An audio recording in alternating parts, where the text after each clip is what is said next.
సాక్ష్యం చెప్పుకున్నాం కదా. మరి తమ్ముడి పేరు మర్యాదాస్.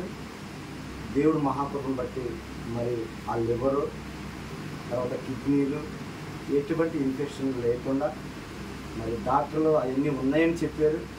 కానీ యేసు నామములో ప్రార్థించగా మరి పేతురు యోహాను యేసు నామములో ఎలాగైతే దిక్కులు లేచరుకుంటువాడు, ఆ విధంగా మరి తమ్ముడి విషయంలో మర్యాదాస్ విషయంలో అన్ని రిపోర్ట్లు నార్మల్ ఇచ్చాడు. దాన్ని బట్టి దేవునికి ఏమైనా లివర్లో ప్రాబ్లం లేదు, కిడ్నీలో ప్రాబ్లం లేదు, అన్నీ కూడా దేవుడు నార్మల్ ఇచ్చాడు.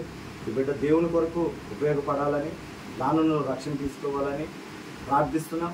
అది మీరు మరి యూట్యూబ్లో ఇది పెడితే మీరు కూడా చూసిన వాళ్ళు ఈ బిడ్డ కోసం ప్రార్థించాలి, రక్షణ పొందాలి. ఆ కుటుంబంలో నేనును నా ఇంటి వారు ఏమని సేవించాలని సాక్ష్యంగా మర్యాదాస్ కుటుంబం ఉందని కాక ఆమె తండ్రి ఈ బిడ్డ మీ బిడ్డగా చేసుకోండి, మీ రక్షణ నడిపించండి. మరలా ఏది బిడ్డను మొత్తకుండా మీ కృపనిమ్మని యేసుక్రీస్తు నామములో అడిగి వేడుకుంటున్నాను తండ్రి.